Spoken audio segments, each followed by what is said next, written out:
Good evening, my dear friends.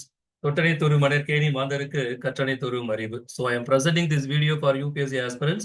So இன்னைக்கு வந்து நம்ம இந்தியன் பொலிட்டியில சாட்ராக்ட் 1853 அப்படிங்கிற கிளாஸ் தான் டிஸ்கஸ் பண்ண போறோம். ஸோ சாட்ராக்ட் அப்படின்னாலே நம்ம எல்லாருக்குமே தெரியும், இது பட்டய சட்டம் அப்படின்னு. பட்டய சட்டம் அப்படின்னா some irregularity make to regular or some sharpness சொல்றோம் இல்லையா. ரொம்ப ஒரு let mean fixation of the pecuniary and jurisdictions, இந்த மாதிரி நிறைய விஷயங்களுக்கு ஒரு லிமிடேஷன் ஃபிக்ஸ் பண்றது நம்ம வச்சுக்கலாம். ஸோ சாட்ராக்ட் 1853 அப்படிங்கிறது தான் நம்ம டிஸ்கஸ் பண்ண போறோம்.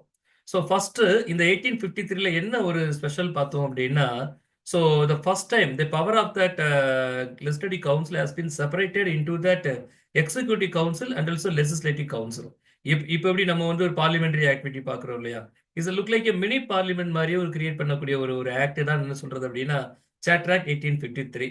ஸோ அதே மாதிரி பார்த்தீங்கன்னா, so established Indian central legislative council. So அது வந்து local representation, the people, 4 members has been nominated into that local representation. Likewise, Madras, Bengal and Bombay and also Agra residency. So இந்த மாதிரி இருக்க எல்லா இடங்கள்லையும் ஒரு 4 லோக்கல் பீப்புள் வந்து permit பண்ணாங்க அப்படிங்கிறது. அதே மாதிரி open competition for civil service அப்படிங்கிறத நம்ம 1853ல சாட்ராக்ட் ரொம்ப ஸ்ட்ராங்கா கிராண்ட் பண்றாங்க. தி Indian also permitted to right that examination அப்படிங்கிறது. ஸோ அதே மாதிரி பார்த்தீங்க அப்படின்னா, it is the basic form of that establishment of that Macaulay Committee in the year of 1854 by way of the civil servants examinations அப்படிங்கிறது தான். So அதே மாதிரி பார்த்தீங்கன்னா, so power to bringing a new presidency into that territorial site of the in India. So இந்தியாவுக்குள்ள ஒரு new principal state அல்லது provincial எப்படி கொண்டு வரலாமா, அப்படி கொண்டு வந்தா நியூ பிரின்சிபல் ப்ரொவின்சியலா இருந்தா கவர்னர் பதிலாக லெப்டினன்ட் கவர்னர் அப்பாயிண்ட் பண்ணலாமா, அது யார் பண்ணக்கூடிய அதிகாரம் அப்படிங்கிறத பத்தி ஒரு டீட்டெயிலான ஒரு ஆக்ட் தான் என்ன சொல்றது அப்படின்னா சாட்ராக்ட் 1853. ஸோ இந்த ஆக்டோட காலகட்டங்களில் who is that governor general of India அப்படின்னு பார்த்தீங்கன்னா லார்ட் டல்கோசி. இவரை பத்தி நம்ம சொல்லியே ஆகணும். ஏன்னு பார்த்தீங்கன்னா டாக்ட்ரைன் ஆஃப் லாப்சஸ் கேள்விப்பட்டிருப்பீங்க நான் நினைக்கிறேன். துணைப்படை திட்டம் இல்ல அப்படின்னா என்ன, சிம்பிள். ஸோ 2 கிங்டம் சண்டை நடந்துகிட்டு இருக்கோம் இல்ல, இவர் என்ன பண்ணுவாரு, தன்னுடைய படைகளை அவங்களுக்கு சப்போர்ட் பண்ணி அந்த வார்ல வின் பண்றதுக்கான சப்போர்ட்டிவா இருப்பாரு.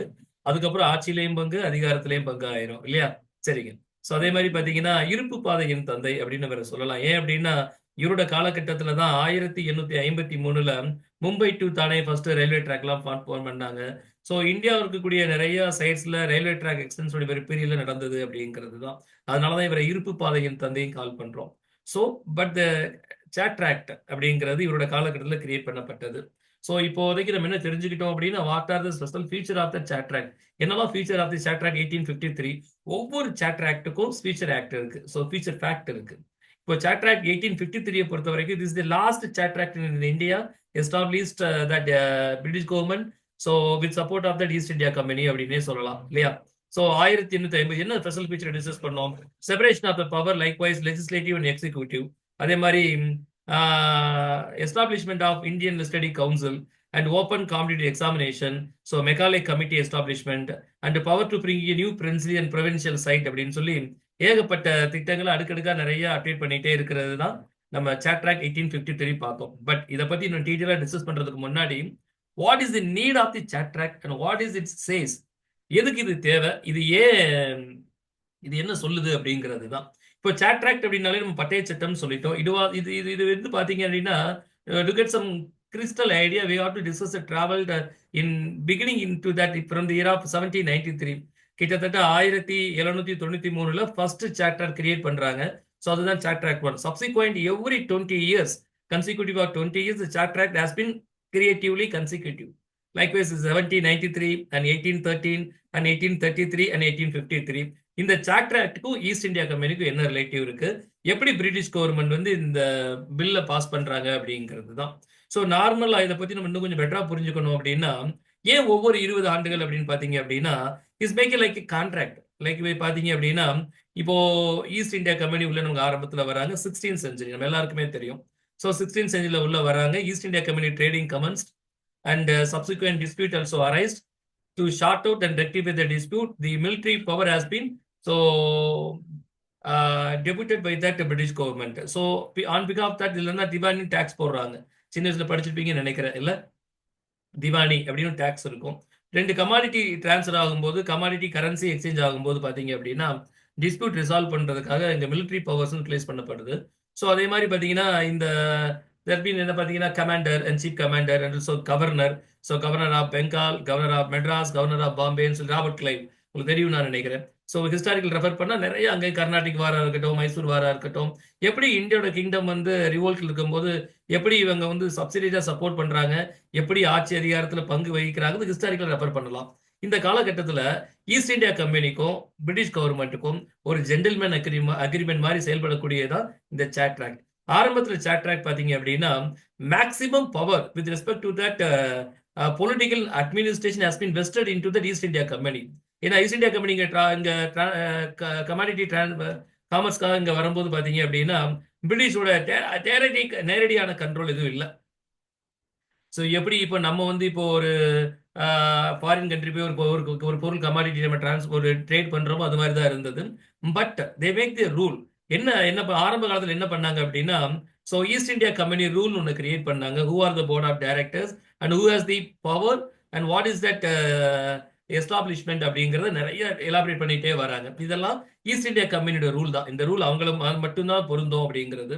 சப்சிக்வெண்டா ரெகுலேஷன் ஆக்ட் 1773ல so for the first act has been enacted so on behalf of India so for India னே சொல்லலாம். so before the British Parliamentல முதல்ல 1773ல ரெகுலேஷன் ஆக்ட்னு ஒரு ஆக்ட் கிரியேட் பண்றாங்க. so அதன் மூலமா என்ன பண்றாங்கன்னா, the power should be vested into that East India Company and also British. நான் அழகா சின்ன கதை தான். முதல் ஈஸ்ட் இந்தியா கம்பெனி பொருள் விற்க வராங்க. நிறைய political and also administrative power government அவங்களுக்கே தான் கொடுக்குது. இது வரைக்கும் இங்க யாரும் உள்ள வரல அப்படின்னா கவர்னர் ஜெனரல்னு ஒரு போஸ்ட் இல்லை. பட் இங்க அந்த காலகட்டங்களுக்கு என்ன நடந்துட்டு இருந்தது அப்படின்னு பாத்தீங்க அப்படின்னா, ஸோ ஒரு பக்கம் இங்க வந்து ட்ரேட் அண்ட் காமர்ஸ் வந்து எக்ஸசைஸ் பண்ணிட்டு இருந்தாலும், ஸோ அட்மினிஸ்ட்ரேட்டிவ் கிரவுண்ட்ஸ்ல வந்து military and also other executive council எல்லாமே யார் கண்ட்ரோல் பண்ணிட்டு இருந்தா பாத்தீங்கன்னா governors. and with respect to that province of that commander in chief னு சொல்லலாம். ஸோ இததான் ஒரு அட்மினிஸ்ட்ரேட்டிவ் பாடியோ நடந்துகிட்டு இருக்கு. இந்த கவர்னர் எங்கெல்லாம் இருப்பாங்கன்னு பாத்தீங்கன்னா, ஒரு பிரின்ஸ்லி ஸ்டேட்ஸ் மாதிரி இப்போ மெட்ராஸ், பாம்பே, பெங்கால் தான் நம்ம பிரின்ஸ்லி ஸ்டேட்னு சொல்றோம் இல்ல. ஸோ அதே மாதிரி பார்த்தீங்கன்னா நிறைய நெய்பரிங் டெரிட்டரியல் சைட்ஸையும் நம்ம பாண்டிச்சேரி மாதிரி நிறைய சைட்ஸையும் அவங்க வந்து இன்கார்பரேட் பண்ணியிருக்காங்க அப்படிங்கிறது தான். ஸோ அப்போ இங்கே power should be vested in between that East India company and also British parliament, British government. அவ்வளவுதான், ஒன்றும் இல்லை. ஆரம்பத்துல நிறைய பவர்ஸ் வந்து ஈஸ்ட் இந்தியா கம்யூனிட்டியில இருக்கு. இந்த பவர் எப்படி கொஞ்சம் கொஞ்சமா பிரிட்டிஷ் கவர்மெண்ட் வந்து டேக் ஓவர் பண்றாங்க அப்படிங்கறத எக்ஸ்பிளைன் பண்ணக்கூடியதான் சாட் ஆக்ட். ஸோ இந்த சாட் ஆக்ட் மூலியமா every 20 years the British government currently granted to the East India Company with respect to their political and administrative rights on behalf of their privileges also. Privileges அப்படின்னா சலுகைகள். அப்போ east India கம்பெனிக்கு என்ன சலுகைகள் இருக்கு, அவங்களுக்கு என்ன அதிகாரம் இருக்கு, எந்த டெரிட்டரியல் சைட்ஸ்ல அவங்க ட்ரேட் பண்ணலாம், அதுல ட்ரேட் பண்ண அவர்கள் டிஸ்பியூட் யார் டிபெண்ட் பண்ண முடியும், கோர்ட் ஆஃப் டைரக்டர்ஸ் யாரு, போர்ட் ஆஃப் கண்ட்ரோல் யாரு, ஸோ பிட்ஸ் இந்தியா ஆக்ட் இல்ல. ஸோ இந்த மாதிரி நிறைய விஷயங்களை இந்த power should be vested in between that East India company and also British government. இதுதான் ஆரம்பத்துல 1773 வரைக்குமே இருந்தது. ஸோ 1773 ரெகுலேஷன் ஆக்ட் மூலியமா the power should B separated. இது ஒரு டயாக்சிக்கல் ஆக்டிவ் மாதிரி. இதெல்லாம் ஈஸ்ட் இந்தியா கம்பெனி பொறுப்பு, இதெல்லாம் பிரிட்டிஷ் கவர்மெண்ட் பொறுப்பு. இது கம்பெனி ரூல் படி செயல்படணும். பிரிட்டிஷ் கவர்மெண்ட் பார்லிமெண்ட்ல என்ன ஆக்ட் பிரிஸ்கிரைப் பண்றாங்களோ அந்த ஆக்ட் படி இந்த கவர்னர் ஃபங்க்ஷன் பண்ணுவாங்க அப்படிங்கிறது தான். இது மெல்ல மெல்ல நடந்துட்டு இருக்க காலகட்டத்தில் தான் 1773 கவர்னர் ஆஃப் பெங்கால் வந்து கவர்னர் ஜெனரல் ஆஃப் பெங்காலா that mean lord Warren Hasting appoint பண்றோம் 1773. இவர் வந்து கவர்னர் ஜெனரலா ப்ரொமோட் ஆகுறார். ஸோ கவர்னர் ஜெனரலா ப்ரொமோட் ஆகும்போது பாத்தீங்க அப்படின்னா, so until that the power vested with respect to the political and administrative power into the East India Company from the year 1773 வரைக்கும் இருந்தது. பட் இதுக்கு அப்புறம் பாத்தீங்கன்னா எக்ஸிக்யூட்டிவ் கவுன்சில் அப்படின்னு சொல்லி ஒரு 4 பேர் கொண்ட அமைப்பை ஏற்படுத்தி அந்த 4 பேர் ஒரு சட்டங்கள் கிரியேட் பண்ணி, ஸோ இதுல என்ன பண்ணா கரெக்டா இருக்கும்னு சொல்லி ஒரு ஆக்டை கிரியேட் பண்ணி ஒரு லெஜிஸ்லேட்டிவ் அட்மினிஸ்ட்ரேட்டிவ் பாடி மாதிரி ஃபங்க்ஷன் ஆகக்கூடிய காலகட்டம் தான் ஸோ கவர்னர் ஜெனரல் ஆஃப் இந்தியான்னு நம்ம சொல்றோம். So governor general of Bengal, sorry இந்தியாவில் கவர்னர் ஜெனரல் ஆஃப் பெங்கால் அப்படின்னு சொல்றோம். அவர் தான் நம்ம வாரணாசின்னு சொல்றோம். ஸோ இதுக்கு அப்புறம் தான் என்ன பண்றாங்க அப்படின்னா சாட் ஆக்ட் கிரியேட் பண்றாங்க. So charter act has the power to that East India Company to become to that political and also administrative power so into that Indian and its territory sites to that East India Company. East India கம்பெனிக்கு இந்தியாவை மற்றும் அதோட territory சைட்ஸ்ல political administrative power வந்து அவங்களுக்கு grand பண்றாங்க. இது எப்போ வரைக்கும்? 1793 வரைக்கும். இல்ல நம்ம எங்க பாக்குறோம்? 1773 பாக்குறோம். ஸோ 83, 90, 20 ஆண்டுகளுக்கு அப்புறம். ஸோ இந்த 20 ஆண்டுகள் கன்சிக்யூட்டிவா அவங்களுக்கு வந்து அந்த பவர்ஸ் இருக்கு அப்படிங்கிறது தான். அதுல இருந்து ஒவ்வொரு 20 ஆண்டுகளா, அப்போ 1793ல சாட் ஆக்ட் ஸ்டார்ட் பண்ணிடுறோம். ஸோ 1793 டிஸ்கஸ் பண்ணோம் அப்படின்னு பாத்தீங்க அப்படின்னா, ஸோ சாட் ஆக்ட் 93ல இருந்து லைக்வைஸ் 1813 வரைக்கும் 20 ஆண்டுகள் இல்லையா, 20 ஆண்டுகள் வரைக்கும் அவங்க வந்து ஒரு பெட்டிஷன்ஸ் கொடுப்பாங்க பிரிட்டிஷ் கவர்மெண்ட்ல. 1813ல ஒரு பெட்டிஷன் கொடுக்குறாங்க. என்ன பெட்டிஷன் கொடுக்குறாங்க அப்படின்னா, the power may be extended for the next 20 years அப்படின்னு சொல்லி. அப்புறம் அது மேல விவாதங்கள் நடந்துச்சு பிரிட்டிஷ் பார்லிமெண்ட்ல. இது கொடுக்கலாமா வேண்டாமா, பவர்ஸ் எப்படி செப்பரேட் பண்றது அப்படிங்கிற மாதிரி டிஸ்கஸ் பண்ணி ஒரு பில் தாக்கல் பண்றாங்க. அதுதான் சாட் ஆக்ட். அப்போ இந்த சாட் ஆக்ட் எப்படி இருக்கும் அப்படின்னா, த்ரூ அவுட் த பீரியட் கிட்டத்தட்ட 100 ஆண்டுகள் காலமா இருந்திருக்கு. நல்லா சொல்லணும் அப்படின்னு பாத்தீங்கன்னா, from the year of beginning 1757ல இருந்து till the end of சிப்பாய் முட்டினி அந்த ஃபர்ஸ்ட் இண்டிபெண்டன்ட் வார், ஸோ ஸ்ட்ரகிள் இல்லையா, ஸோ 1857 வரைக்கும் 1757 இருந்து 1857 வரைக்கும் கிட்டத்தட்ட 100 ஆண்டுகளா வந்து இந்த சாட் ஆக்ட் பெர்ஃபார்மன்ஸ் நம்ம அழகா டிஸ்கஸ் பண்ண முடியும் அப்படிங்கிறது தான். ஸோ அப்போ முதல்ல இதுல சாட் ஆக்ட்ல என்ன தெரிஞ்சுக்க முடியுது அப்படின்னா, the dyarchical system in between the East India company and also British government, the power and function separation and execution, அவ்வளவுதாங்க. சரியா? இதுதான் நம்ம என்ன சொல்றோம், சாட் ஆக்ட்னு சொல்றோம். இது ஒவ்வொரு சாட் ஆக்ட்ல என்னென்ன மாறுதல்கள் ஏற்படுத்துது அப்படிங்கிறது தான். ஸோ அந்த வகையில் இன்னைக்கு நம்ம என்ன சாட் ஆக்ட் டிஸ்கஸ் பண்றோம் அப்படின்னா 1853 டிஸ்கஸ் பண்ணிட்டு இருக்கோம். இப்போ 1793ல வந்து யார் பாத்தீங்கன்னா லார்ட் காரன் வாலிஸ்.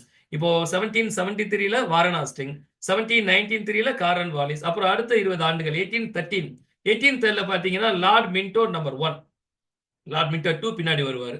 Lord Minto number 1 1813. அதுக்கப்புறம் பாத்தீங்கன்னா 1833, அடுத்த 20 ஆண்டுகள் இல்லையா. 1833 பாத்தீங்க அப்படின்னா so lord William Bentinck. So இந்த காலகட்டத்தில் என்ன ஆகுதுன்னா, கவர்னர் ஜெனரல் ஆஃப் பெங்கால் இருக்கவங்க என்ன பண்ணிடுறோம் அப்படின்னா, ஸோ இந்த post has been redesignated as a governor general of இந்தியான்னு மாத்திடுறோம். அப்ப என்ன ஆகுது, நிறைய பவர்ஸ் ஈஸ்ட் இந்தியாவில் யார் வாங்கிட்டா, பிரிட்டிஷ் கவர்மெண்ட் வாங்கிடுறாங்க அப்படிங்கிறது தான். ஸோ அன்டில் த டைம் பாத்தீங்க அப்படின்னா, the British government so has the ultimate power and with respect to political and also administrative power directly take over that. So ஃபுல்லாவே எடுத்தாச்சு 1833 சாட் ஆக்ட் மூலமா. The East India Company has vested with the only power, like பாத்தீங்க அப்படின்னா, it ended the activity of East India Company as a commercial body which became a purely administrative body அப்படிங்கிறது தான். இப்போ East India Company trade purposes தவிர்த்து இருக்கக்கூடிய எல்லா administrative power யாருக்கு போயிருது அப்படின்னா பிரிட்டிஷ் கவர்மெண்ட்டுக்கு போயிருது. அதனாலதான் என்ன பண்றாங்கன்னா, லெஜிஸ்லேட்டிவ் கவுன்சில வந்து இன்னும் கொஞ்சம் ஸ்ட்ரெங்தன் பண்ணி, எப்படி 1773ல 4 எக்ஸிக்யூட்டிவ் கவுன்சில் அங்க இருந்தாங்களோ அதை எப்படி எக்ஸ்டெண்ட் பண்றோம், 6ஆ எக்ஸ்டெண்ட் பண்றாங்க. 6 executive council advisory party to that governor general of India. அப்போ 1773ல கவர்னரா இருக்கக்கூடிய பெங்கால கவர்னர் ஜெனரல் ஆஃப் பெங்கால் நம்ம சொல்றோம் இல்ல. இந்த governor general of Bengal is general in to that governor of Bombay and governor of Madras. இப்போ நார்மலா எல்லா பிரின்சிபல் ஸ்டேட்லயும் governor of Bombay and governor of Madras and governor of Bengal இருப்பார். 1770 என்ன பண்றாங்கன்னா, by way of regulation act மூலியமா, so the governor of Bengal as a designer is the governor general of Bengal. So இவர் governor general மட்டும் அல்ல, இன் பெங்காலுக்கு மட்டும் அல்ல, is the head of that Madras and also Bombay, Agra, எல்லாத்துக்குமே சேர்த்து தான். ஸோ அப்போ இது 1773ல. 1813ல கிட்டத்தட்ட 1833ல பாத்தீங்க அப்படின்னா லைக்வைஸ் இது வந்து எப்படி டிசைன் பண்றாங்க அப்படின்னா, கவர்னர் ஜெனரல் ஆஃப் இந்தியான்னு சொல்றேன். ஏன்னா நிறைய பிரின்ஸ் ஸ்டேட் கிரியேட் பண்ணியாச்சு. முதல் வந்து governor of Madras and governor of Bombay அந்த கவர்னர் ஆஃப் பெங்கால் தான் இருந்தது. But governor of Agra, governor of East பிராண்டியன் ஸ்டேட், நிறைய டெரிட்டரியல் சைட்ஸ் நிறைய இடங்கள்ல எப்படி நம்ம சப்சிடி அலையன்சஸ் மூலியமாகவும் அண்ட் ஆல்சோ டாக்டரின் லாப்சஸ் மூலியமாகவும் அண்ட் பிரிட்டிஷ் கவர்மெண்ட்டுக்கே உரித்தான இல்ல பிரித்தாளும் கொள்கை, so dividing policy, rules of policy, அதன் மூலியமா இங்க இருக்கிற கிங்டம் ஆக்டிவிட்டிஸ் ஓவரால் ரெசார்ட் பண்ணிட்டு ஸோ ஒரு பியூர்லி எக்ஸிக்யூட்டிவ் கவுன்சில்ல வந்து கிரியேட் பண்ண ட்ரை பண்றாங்க. அந்த காலகட்டத்தில் தான் இந்த மாதிரி நிறைய சாட் ஆக்ட் கிரியேட் பண்ணிருக்கு. இதுல ஈஸ்ட் இந்தியா கம்பெனி வேற. ஸோ இந்த அதிகார பகிர்வினைகள் வந்து ஈஸ்ட் இந்தியா கம்பெனி கூட with purely administrative and political structure எப்படியெல்லாம் ஃபங்க்ஷன் ஆகுது அப்படின்னு சொல்லக்கூடியதான் சாட் ஆக்ட். ஸோ இப்போ நம்ம சொல்லிட்டோம் it's purely and administrative control சொல்லியாச்சு. அப்போ அட்மினிஸ்ட்ரேட்டிவ் கண்ட்ரோல் அப்படின்னா there should be a open government competitive examinations இருக்கணும். ஏன்னா சிவில் சர்வெண்ட்ஸ் வேணும். So the first time 1833ல civil servant for open competitive examination called for, but India not prepared. இந்தியர்கள் வந்து அதை எழுத தடை செய்யப்படுறாங்க. இதுக்கு எல்லா இப்போ இது வரைக்கும் கூடிய ஆக்ட்ல வந்து பாத்தீங்கன்னா நிறைய டிராபேக் இருக்கும். எப்பதான் பிரிட்டிஷ் கவர்மெண்ட் ஒரு ஆக்ட் கொண்டு வந்தாலும் அந்த பிரிட்டிஷ் கவர்மெண்ட்டுக்கு 100% அல்ல 200% ஃபேவரா இருக்கும் இந்தியாவுக்கு. ஈவன் டு 2% அது ஃபேவரா இருக்காது. பட் நிறைய ரிவோல்ட் இந்தியாவில் நடந்துகிட்டே இருக்கும். கான்சிக்வெண்டா இந்த 20 இயர்ல ஒரு கான்ட்ராக்ட் மாதிரி ஆக்ட் இருக்குன்னு இல்லையா? அப்போ இந்த சாட்ராக்ட் இந்த வருஷம் இந்த டைம் நாங்க பண்ணல, ஆஃப்டர் தட் நாங்க 20 இயர்ஸ் பண்ணும்போது கண்டிப்பா இதை கன்சிடர் பண்றோம்னு சொல்லியே கிட்டத்தட்ட 100 ஆண்டுகள் இழுத்து வந்தாச்சு. ஸோ த ஃபைனல் சாட்ராக்ட் பார்த்தீங்கன்னா 1853. அதை பத்தி தான் இன்னைக்கு என்ன நம்ம டிஸ்கஸ் பண்ண போறோம். ஸோ இப்போ வரைக்கும் சப்ஜெக்ட் புரிஞ்சதா உங்களுக்கு? Yes sir. எஸ், அவ்வளவுதான். இந்த ஸ்டோரி இதுதாம்மா. இப்போ இந்த சாட்ராக்ட்ல என்ன ஸ்பெஷல் இருக்கு அப்படிங்கிறது தான். இப்போ நார்மலா பாத்தீங்க அப்படின்னா, ஸோ 1853 சொல்லும்போது செப்பரேஷன் ஆஃப் பவர்னு சொல்லிட்டோம். செப்பரேஷன் ஆஃப் பவர்னா என்ன அப்படின்னா, நார்மலா நம்ம எப்படி லோக்சபா ராஜ்யசபா சொல்றோம், அது மாதிரி அங்க எக்ஸிக்யூட்டிவ் கவுன்சில்ஸ் இருப்பாங்க. அங்க ஹெட் யாரா இருப்பார் அப்படின்னா கவர்னர் ஜெனரல் ஆஃப் இந்தியா அவரா தான் இருப்பாங்க. ஸோ அதே மாதிரி பாத்தீங்கன்னா லெஜிஸ்லேட்டிவ் கவுன்சில் கிரியேட் பண்றாங்க. அதுல ஆல்ரெடி 6 மெம்பர்ஸ் இருப்பாங்க. இந்த எக்ஸிக்யூட்டிவ் கவுன்சில் கூடிய அந்த 6 பேர் தான் இங்கேயும் அதே மெம்பர்ஸா இருக்காங்க. பட் அடிஷனலா ஒரு 6 பேரை இன்கார்பரேட் பண்றாங்க. என்ன அப்படின்னா இப்போ 1833ல எக்ஸிக்யூட்டிவ் கவுன்சில் 6 பேர் இருக்காங்க. 1833ல 1773ல எக்ஸிக்யூட்டிவ் கவுன்சில் 4 பேர் இருக்காங்க. இந்த 4 பேருக்கும் 6 பேருக்கு என்ன வேலைன்னா சட்டங்களை ஏற்றுவது, நமக்கு தேவையான ரெப்ரசன்டேஷன் பார்லிமெண்ட்ல போய் சொல்றது, எங்க பிரிட்டிஷ் பார்லிமெண்ட்ல. அப்போ இந்திய மக்கள் கலாச்சாரம் தெரியாத ஒருத்தர், இந்திய மக்களுக்கு என்ன வேணும்னு தெரியாத ஒருத்தர் ரெப்ரசன்ட் பண்ணா சரியா இருக்குமா அப்படிங்கிற நிறைய ஹிஸ்டாரிக்கல் டிபேட் நிறைய நடந்துட்டே இருந்தது. ஸோ அதனால லாஸ்ட் சாப்டர் 1853 என்ன பண்றாங்க அப்படின்னா, there open that the legislative councillor shall be nominated into that system of the legislative council. So இது வந்து என்ன சொல்றது அப்படின்னு பாத்தீங்க அப்படின்னா, ஸோ இந்தியன் சென்ட்ரல் லெஜிஸ்லேட்டிவ் கவுன்சிலே நான் கால் பண்ணலாம். அந்த அளவுக்கு கிட்டத்தட்ட ஒரு 4 லோக்கல் ப்ரொவின்சியலுக்கு வந்து சான்சஸ் கொடுக்குறாங்க. ஸோ பாம்பே, டெல்லி, பெங்கால், ஆக்ரா இந்த 4 பேருக்கும் சான்சஸ் கிடைக்குது. இந்த 4 லோக்கல் ப்ரொவின்ஸ். ஒரு சின்ன கண்டிஷன் சொல்றாங்க என்ன அப்படின்னா, இந்த 4 பேர் யாரா இருக்கணும்? இப்போ இன்னைக்கு நம்ம காங்கிரஸ் கட்சியில இருந்து ஒருத்தரை தேர்ந்தெடுத்த மாதிரி, பிஜேபி தேர்ந்தெடுக்கிற மாதிரி அப்படி ஒரு ஆக்டிவிட்டியில இந்தியர்களா அவங்க இருக்கணுங்கிறது அவசியம் இல்லை. But the condition is stipulated என்னன்னா, so there should be in Indian, not in more that. But so they have to serve in 10 years consecutive of East India company. East India கம்பெனியில தொடர்ந்து 10 ஆண்டுகளுக்கு மேல பணியாற்றி இந்தியர்களுக்கு அந்த வாய்ப்பு கொடுக்கப்படும் அப்படிங்கிற ஒரு கண்டிஷன்ஸ் தான். அதுல ஒரு 4 பேர் வந்து நம்ம நாட்டுக்கு மக்களுக்கு என்ன தேவைன்னு ரெப்ரசன்ட் பண்ணா அதை பரிந்துரைக்கலாம். பட் லெஜிஸ்லேட்டிவ் கவுன்சில் ஆல்ரெடி 6 பேர் இருக்காங்க, நம்ம 4, இன்னும் 2 பேர் ஆட் பண்றாங்க, அது இந்தியர்கள் அல்ல. இந்த 12 பேர் கொண்ட குழுல ஒரு பில் பாஸ் பண்றதே பெரிய கஷ்டம் இல்லையா? இன்னைக்கு நடக்கிற ஒரு பில் பாஸ் பண்ணி ஆளுங்கட்சி நம்ம எதிர்கட்சி சொல்றது போல, ஸோ அவங்க தான் மெஜாரிட்டியா இருப்பாங்க இல்ல. அப்ப ஈஸ்ட் இந்தியா இப்போ பிரிட்டிஷ் கவர்மெண்ட்ல தான் ஆல்ரெடி 6 மெம்பர் பிளஸ் 2 பிளஸ் 4 தான் நம்ம. ஸோ 8:4 தான். அப்போ ஆல்ரெடி என்ன பில் அவங்க பாஸ் பண்ணாலுமே அது மேக்சிமம் பாஸ் ஆக சான்சஸ் இருக்கு. ஈவன் தோ அதையும் தாண்டி சில ரீகன்சிடரேஷன் எல்லாம் பண்ணி கொஞ்சம் இறக்கப்பட்டு இல்ல இதெல்லாம் பண்ண வேண்டாம் கொஞ்சம் மாத்தலாம்னு ஒரு பில் பாஸ் பண்ணா, அந்த பில் மறுபடியும் எங்க ரெப்ரசென்ட் பண்ணணும் அப்படின்னா, எப்படி நம்ம லோக்சபால இருந்து ராஜ்யசபாக்கு ரெப்ரசென்ட் பண்றோமோ அது போல இங்க எக்ஸிக்யூட்டிவ் கவுன்சில்ல இருந்து it should be represent legislative council இல்ல 12 மெம்பர் இல்லையா? இங்க இருந்து எங்க ரெப்ரசென்ட் பண்றாங்க அப்படின்னா எக்ஸிக்யூட்டிவ் கவுன்சில், அங்க 6 பேர் இருப்பாங்க. அது கெட்டி யாருன்னா governor general of India. So அவர் பார்த்து அசன் கொடுத்தா மட்டும்தான் அந்த பில் வந்து ஆக்டா அது மாறும் அப்படிங்கிறது தான். Until then it's nothing one. அதுல எதுவுமே நடக்க போறது இல்லை. இன்னைக்கு எப்படி நம்ம வந்து பிரசிடென்ட் வந்து அசன் கொடுத்தா ஒரு பில் பாஸ் பண்ணு சொல்றோமோ, ஸோ அப்ப இந்த மாதிரி ஒரு காலகட்டங்களில் இந்தியர்களுக்கு தேவையான விஷயங்களை எப்படி கிரியேட் பண்ண முடியும் அப்படிங்கிற நிறைய டிராபேக் இதுலயும் நம்ம எடுத்து வச்சிருக்கோம். பட் என்ன சொல்றது, ஏதோ காதுல ஏதோ சொன்னா கேட்காது போல சொல்றது போல அவங்க கடைசி வரைக்கும் கேட்காதவர்களாக இருந்துட்டாங்க இல்ல. சரிங்க, come to the point. So இதுதான் அந்த செப்பரேஷன் ஆஃப் த பவர். இதெல்லாம் ஃபர்ஸ்ட் சாட்ராக்ல அவங்க கொடுக்கல. செகண்ட் சாட்ராக் ஃபர்ஸ்ட் சாட்ராக் 1793ல கொடுக்கல. செகண்ட் சாட்ராக் 1813ல கொடுக்கல. தேர்ட் சாட்ராக் 1833ல கொடுக்கல. And fourth charter act in 1853 it's a mini parliament மாதிரி ஃபங்க்ஷன் பண்ண ஆரம்பிச்சு. That's why it's a significant role of that constitution அப்படின்னு சொல்லலாம். அடிப்படையில் ஆரம்பத்தில் ஒரு என்ன சொல்றது, சீஃப் கமாண்டோ கவர்னர் ஒரு அட்மினிஸ்ட்ரேஷன்ல இருந்து ஒரு பிரதிநிதித்துவமான ஒரு அமைப்புக்கு மாற்றப்படக்கூடிய ஒரு ஆக்டின் எது கேட்டா பாத்தீங்கன்னா it's mini parliament R the initial steps towards the legislative representation அப்படின்னு கேட்டா அது சாட்ராக் 1853 அப்படிங்கிறது தான் இல்ல. சோ முதல்ல ஒரு 4 பேருக்கு அந்த வாய்ப்பு கிடைச்சிருக்கு அப்படிங்கிறது தான். சோ அது மட்டும் இல்ல, அந்த 12 பேர் யாரெல்லாம் பாத்தீங்க அப்படின்னா, சோ லெஜிஸ்லேட்டிவ் எக்ஸிக்யூட்டிவ் கவுன்சிலுக்கு 12 பேர் வந்து first one is the governor general of India. Yes. Second is that commander in chief.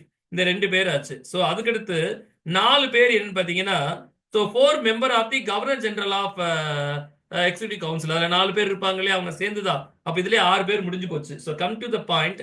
அதுக்கப்புறம் பாத்தீங்கன்னா chief justice of supreme court and இவர் 7வது ஆளு. அடுத்து 8வது ஒருத்தர் பாத்தீங்கன்னா regular judges of supreme court and 8 பேர் முடிஞ்சு போச்சு. பேலன்ஸ் 4 எங்கங்க? They are the local representation in to that Bombay, Bengal and Madras and Agra அப்படின்னு சொல்லி இதில் அப்பாயின்மெண்ட் பண்றோம். ஸோ இதுதான் some separation of the powers நம்ம எக்ஸ்பிளைன் பண்றாங்க. இந்த அதிகாரம் எது மூலியமா நமக்கு கிடைக்குது அப்படின்னா சார்ட்டர் ஆக்ட் 1853. ஸோ இது காலகட்டத்தில் யாரு கவர்னர் ஜெனரல் ஆஃப் இந்தியான்னு கேட்டா லார்ட் டல்கோசி அப்படிங்கிறது தான். ஸோ அந்த சைட் தான் நம்ம டிஸ்கஸ் பண்ணிட்டு இருக்கோம். இது அபிஷியல் வெப்சைட் சைட் தான் பார்த்துட்டு இருக்கோம். சரிங்களா? சரிங்க. ஸோ அதுக்கப்புறம் பாத்தீங்க அப்படின்னா செகண்ட் ஃபேக்ட், இது ஃபர்ஸ்ட் ஃபேக்ட் தெளிவுபடுத்திட்டோம். இப்போ முதல்ல உங்களுக்கு நான் இந்த கிளாஸை 3 வகையா பிரிச்சு எடுத்தேன். ஃபர்ஸ்ட் ஒன்று என்ன பாத்தீங்கன்னா என்ன ஸ்பெஷல் ஃபீச்சர் நான் சொல்லிட்டேன் 1853ல. அதுக்கப்புறம் சார்ட்டர் ஆக்டுக்கான நெசசிட்டி என்னங்கிறது தெளிவுபடுத்துறேன். From the beginning of that 1773ல இருந்து நான் தெளிவுபடுத்துறேன். இப்போ மூணாவது ஒன்று என்னன்னு பாத்தீங்கன்னா அந்த ஸ்பெஷல் ஃபீச்சர் ஆஃப் 1853 நம்ம சார்ட்டர் ஆக்ட் டிஸ்கஸ் பண்ணிட்டு இருக்கோம் இல்லையா, அதெல்லாம் என்னன்னு எலாபரேட்டா டிஸ்கஸ் பண்ணிட்டு இருக்கோம். இந்த ஃபர்ஸ்ட் பாயிண்ட் டிஸ்கஸ் பண்ணோம், செப்பரேஷன் ஆஃப் த பவர் டிஸ்கஸ் பண்ணிட்டோம்.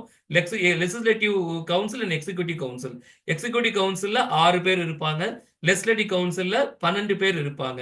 இங்க இருக்க 6 தான், அங்க 6 + 6 அப்படிங்கிற அதுல 4 பேருக்கு லோக்கல் ரெப்ரசன்டேஷன் வாய்ப்பு கிடைக்குதுன்னு சொன்னோம். சரிங்க. அடுத்த ஃபியூச்சர்ஸ், நெக்ஸ்ட் ஃபியூச்சர்ஸ் என்னன்னு பாத்தீங்கன்னா establishment of that Indian central legislative council. இப்போ இந்தியாவுக்கு அனைவருக்கும் தேவையான ஒண்ணு அப்படின்னு சொல்லலாம். எப்படின்னு பாத்தீங்க அப்படின்னா எப்படின்னா இப்போ மெட்ராஸ், பாம்பே, பெங்கால், ஆக்ரா, ஸோ இந்த மாதிரி நிறைய பிரின்சிலியன், provincial and also territorial sites எல்லா மக்களுக்கும் தரப்பட்ட ஒரு தேவைகள் என்ன அப்படிங்கிற ஒரு ஆக்ட் கிரியேட் பண்ண முடியும். அதனாலதான் இது establishment of that Indian central legislative council அதை கால் பண்றோம் இல்லையா? சரிங்க. அதே மாதிரி பாத்தீங்கன்னா ஓபன் காம்படிஷன். ஆரம்ப காலகட்டத்தில் இந்த அப்பாயின்மெண்ட் எப்படி ஈஸ்ட் இந்தியா கம்பெனியா இருக்கு சொல்லியாச்சு. ஈஸ்ட் இந்தியா கம்பெனில 10 வருஷம் வேலை ஒர்க் பண்றதா இருந்தா உங்களுக்கு லோக்கல் ரெப்ரசன்டேஷன்ல சான்சஸ் கிடைக்கும். லெஜிஸ்லேட்டிவ் கவுன்சிலரா நீங்க மாறலாங்க. வார்டு கவுன்சிலர் இல்லங்க, லெஜிஸ்லேட்டிவ் கவுன்சிலர்.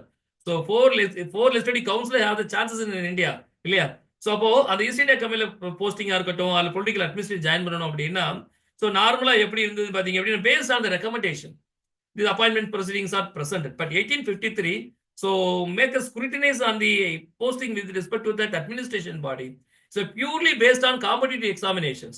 அதை கண்டிப்பா காம்படிஷன் எக்ஸாம், ஓப்பன் காம்படிஷன் மூலியமா தான் இருக்கணும் அப்படிங்கிறத ரொம்ப ஸ்ட்ரிக்டா கிராண்ட் பண்றாங்க. இந்தியர்கள் இது அனுமதிக்கப்படலாம்னு சொல்லிட்டு 1854ல மெக்காலே கமிட்டி வந்து ஃபார்ம் பண்றோம் இல்லையா? Macaulay committee was established in 1854 based on the Charter Act 1853. So with consideration of that Indian to become to that appear into that open government competitive examinations, British government இல்ல India இல்ல. அதே மாதிரி பாத்தீங்க அப்படின்னா இது maximum இதுல இன்னொரு முக்கியமான பாயிண்ட் என்னன்னு பாத்தீங்க அப்படின்னா நார்மலா சார்ட்டர் ஆக்ட்ல every 20 years the powers may be decrease or increase. கூட்டியோ குறைச்சியோ நார்மலா அந்த பவர் ஹஸ்பின் அதை ஒரு குத்தகை கான்ட்ராக்ட் கொடுத்த மாதிரி ஈஸ்ட் இந்தியா கம்பெனி கொடுத்துட்டே இருந்தாங்க. பட் 1853ல அப்படி இல்ல. நிலைமை சொல்லியாச்சு எப்பா, நிலைமை அப்படி இல்ல. நிலைமை ரொம்ப மோசமா இருக்கு. இந்திரிகள் ரொம்ப ரைஸ் ஆயிட்டே இருக்காங்க இல்ல, ரொம்ப நாள் அவங்களை ஏமாத்த முடியாது போலுக்கு. அதனால ஒரு முடிவுக்கு வரலாம். என்னன்னு பாத்தீங்க அப்படின்னா renew the company power but without preserving the time limit. இப்போ எந்த சார்ட்டர் ஆக்ட்ல இந்த டைம் லிமிட் வந்து என்ன சொல்றது அப்படின்னா இன்டெஃபினைட் பீரியடா இருக்கு. அதாவது 20 ஆண்டுகளா 10 ஆண்டுகளா இன்னைக்கா நாளைக்கான்னு எதையுமே சொல்ல முடியாது. இப்போதைக்கு அசெட்டிஸ் 1833ல என்ன இருந்ததோ அதை கொஞ்சம் எக்ஸ்டெண்ட் பண்ணிருக்கோம் அவ்வளவுதான். பட் இது எவ்வளவு நாள் உங்களுக்கு கொடுப்போம்னு சொல்ல முடியாதுங்கிற ஒரு தெளிவான இது ஒரு பிரின்சிபல் எடுத்து வைக்கிறது தான் சார்ட்டர் ஆக்ட் 1853. இதன் மூலியமா என்னன்னா ஈஸ்ட் இந்தியா கம்பெனியுடைய full purely administrative body with support of the commerce activity all are entered into that 1853ல should be entered into that. கிட்டத்தட்ட பாத்தீங்கன்னா 1857 நான் நினைக்கிறேன், எக்ஸாக்டா இருக்கும் இயர் மறந்து போச்சு. அதுல பியூர்லி க்ளோஸ்ட் 1857 கரெக்ட். 1857ல பாத்தீங்க அப்படின்னா it's all are taken by the British government. அதுதான் நம்ம கவர்னர் ஜெனரல் ஆஃப் இந்தியாங்கிற போஸ்டையே எடுத்துட்டு வைஸ்ராய் என்ன பிரதிநிதி இல்ல, அட்மினிஸ்ட்ரேட்டிவ் பாடிஸை எடுத்து கவர்னர் மாதிரி ஒரு போஸ்ட் எடுத்து நம்ம என்ன பண்றோம் அப்படின்னா பிரதிநிதியா சொல்லிட்டோம் அப்படிங்கிறது தான். இது எப்போ 1857ல. அப்போ 1853லயே அதுக்கு ஒரு ஃபர்ஸ்ட் லூப் ஹோல் கிடைக்குது. இங்கே ஸ்க்ரூட்டனைஸ் பண்ண ஆரம்பிச்சிட்டோம். The renewal, that means renew the company power without specifying that time limit, indefinite period. பல நாள் இல்ல, உனக்கு கொடுத்துருக்கு, ஏன்னா எப்ப வேணாலும் அது போயிடலாம். But unfortunately 1857 the first independent war arised. So 1857 all the power has been taken by that 1858 government of India act. அது வரைக்கும் சாட்ராக்ட் இருந்த விஷயம் எப்படி மாறிடுச்சு, கவர்மெண்ட் ஆஃப் இந்தியா ஆக்ட் அது மாறிடுச்சு 1858. So 1857 near about all the political and also administrative and the rights and privileges of East India Company so came to end அப்படிங்கிறது தான். சரிங்களா? ஸோ அதே மாதிரி பார்த்தீங்க அப்படின்னா, ஸோ லைக்வைஸ் இப்போ board of director and court of control நம்ம சொல்லி டிஸ்கஸ் பண்ணிட்டு இருந்தோம். போர்ட் ஆஃப் டைரக்டர்ஸை பொறுத்த வரைக்கும் இதை டிகிரீஸ் பண்ண ஆரம்பிச்சிட்டாங்க.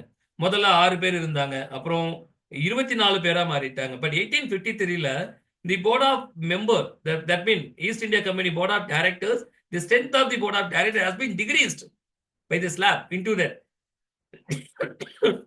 சாரி, 24 இருந்து 18 குறையுது அண்ட் சப்சிக்வெண்ட் 18 இருந்து 6 ரெடியூஸ் பண்றாங்க. So board of direct control குறைய that means the extension power with respect to the administrative purely stopped and the commerce and trade only supported, but until the deadline of that 1857 வரைக்கும். அதுக்கப்புறம் இவங்க பண்ற எல்லாமே through east India company மூலமா பண்ண முடியாது. Government of that mean British government மூலியமா தான் அதை பண்ண முடியும் into that government, because India is a territory of that British அப்படிங்கிறது தான்.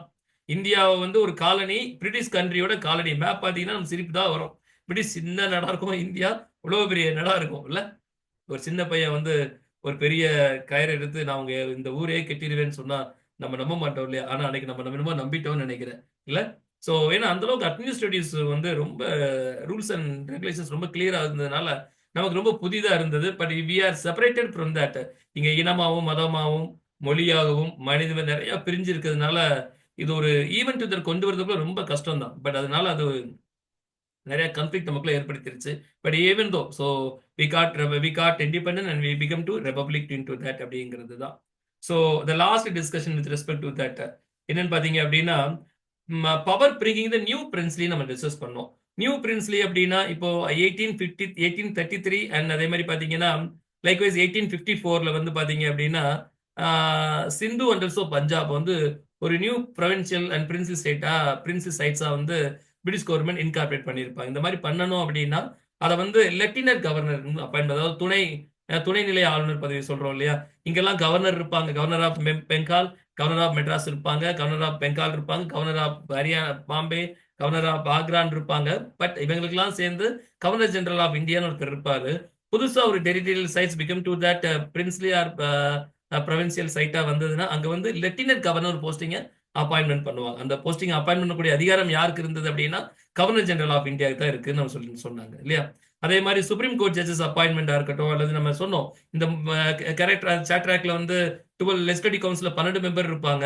இந்த 12 மெம்பர்ல ஒரு அப்பாயின்மெண்ட் பொறுத்த வரைக்கும் பாத்தீங்கன்னா all the appointment should be vested power into the governor general of India. என்னங்க ஒண்ணுமே புரியலையே, அவர் தான் அப்பாயின்மெண்ட் பண்றாரு, அவர் தான் ரெப்ரசென்ட் பண்ண சொல்றாரு இல்ல. இப்போ அவரை மீறி அங்க என்ன செய்ய முடியும்? ஒன்னும் செய்ய முடியாதனால ரொம்ப நாள் சுதந்திரம் வாங்காம கஷ்டப்பட்டு இருந்திருக்கோம். சரிங்க. எஸ்.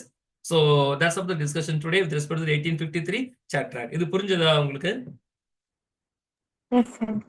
எஸ். இது சைட் தாமா, நீங்க cpvgov.in போய் அடிச்சீங்கன்னா இந்த லிஸ்ட் கிடைக்கும் உங்களுக்கு. கொஞ்சம் இதை ஜஸ்ட் ரீட் மட்டும் பண்ணுங்க. என்ன நம்ம என்ன வெளில டிஸ்கஸ் பண்ணமோ அதை ஸ்டோரியா எக்ஸ்பிளைன் பண்ணிருப்பாங்க. ஸோ சாட்ராக்ட் அப்படிங்கிறது பாத்தீங்கன்னா political and also administrative power sharing with respect to the East India company and also British government. எப்படி ஈஸ்ட் இந்தியா கம்பெனில இருந்து பிரிட்டிஷ் கவர்மெண்ட் எல்லா பவரையும் அண்டர்டேக் பண்ணிக்கிறாங்க அப்படிங்கிறது தான். சரியாமா? ஓகேமா, it was nice to discuss with you மா. உங்களுக்கு புரிஞ்சிருக்குன்னு நான் நினைக்கிறேன் இல்ல. இதான் டவுட்? இல்லைங்க சார். சரிம்மா, சரிம்மா, நாளைக்கு ஒரு நல்ல சப்ஜெக்ட் மறுபடியும் சந்திக்கலாம். சரியாமா? Sure sir. தேங்க்யூமா, thank you so much. Good night மா. Thank you. Thank you sir. Good night. Good night.